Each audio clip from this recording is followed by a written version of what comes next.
gabi sa Patrol Tomasino. Tinoco Park, malapit ng Ibain. Kiosk sa bawat kolehiyo, kasado na. High School Musical Star, bumisita sa UST. Pangalawang tangka ng UST sa Guinness Book of World Records, nakasalang na. Pagbatikos ng akbayan sa UST ukol sa RH 20 Ligsa, mga Tomasino at taga-ibang universidad nagsalita rin. Hindi nakaligtas ang Tinoco Park sa mga pagbabagong nagaganap sa mga gusali ng universidad. Kamakailan lamang ay nakumpirma ng Patrol Tomasino ang planong paggawa ng panibagong atraksyon dito.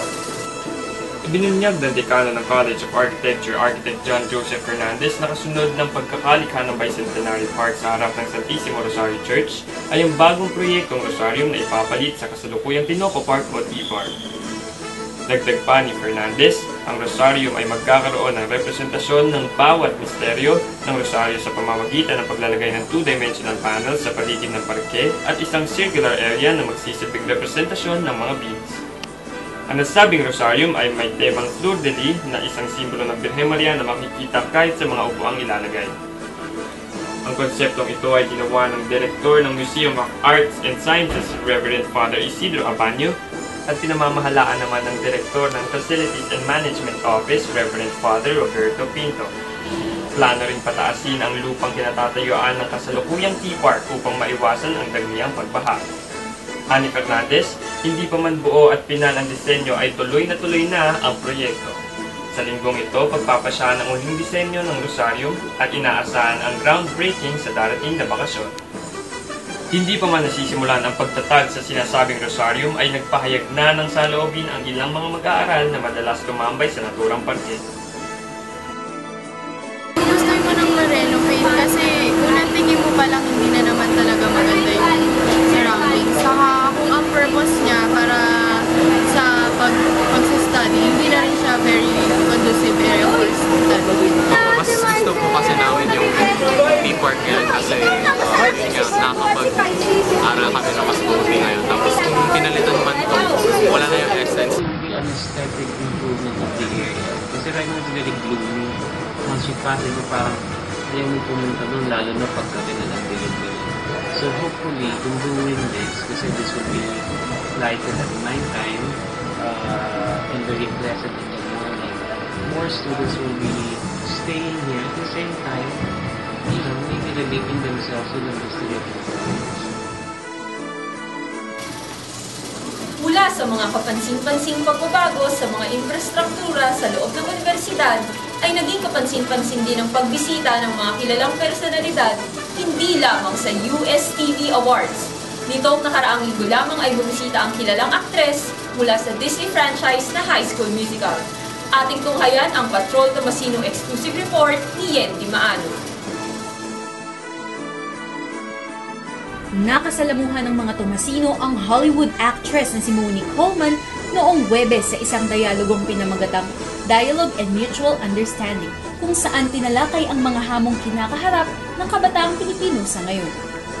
Ayon sa project head na si Mark Kevin Deliosa, ang dialogong ito ay parte ng layunin ni Coleman na alamin ang lagay ng kabataan sa iba't ibang parte ng mundo at pag-usapan ng ilang issue gaya ng pagkakakulong sa pinagbabawal ng gamot at alkohol, problemang pampamilya, kalusugan at sex.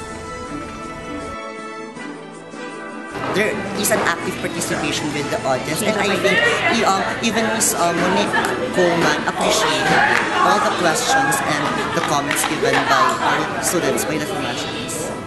Ang dialogo ay ginanap sa Albertus Magnus Auditorium na nilahukan ng mga Tomasinong nabigyan din ng pagkakataong magtanong at ipahayag ang kanilang opinyon ukol sa mga isyong tinalakay. Ang pagpunta niyang ito sa bansa ay parte ng kanyang International Year of Youth Tour. Si Coleman ang kauna-unahang UN Youth Champion at mas kilala bilang Taylor Mackenzie sa sikat na pelikulang High School Musical, kung saan nakasama niya ang may dugong Pinoy na si Vanessa Hudgens.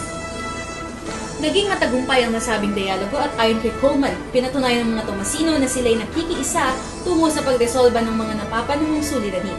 Dahil dito'y pinuri ng aktres ang mga Tomasino. Extremely intelligent, bright, and potentially our future leaders.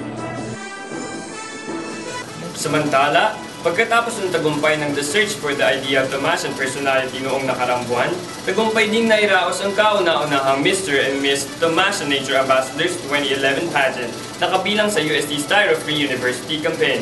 Hindi man sila palaring kumatawan sa galing ng mga Tomasino ay pinili naman nilang itaguyod ang pagpapahalaga sa kalikasan. Itinanghal na kauna-unahang Mr. and Miss Tomasian Nature Ambassadors sina Ariben James Bondad ng AMV College of Accountancy at Christine Lim na mula naman sa College of Nursing, habang sina Earl Albert Yara ng College of Science at Crisia Lynn de Mesa ng College of Rehabilitation Science ay itinanghal bilang mga runners-up. Samantalang 4 na kalahok naman ang nakatanggap ng iba't ibang special awards. Ang pageant ay ginanap sa Medicine Auditorium noong Huwebes na sinalihan ng 12 kalahok na nagmula sa 6 na kolehiyo. Ang pageant ay pinamunuan ng Nursing Central Board of Students o NCBS at UST Office of Community Development.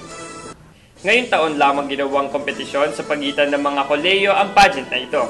Sa mga nakaraang taon ay para lamang ito sa mga estudyante ng nursing.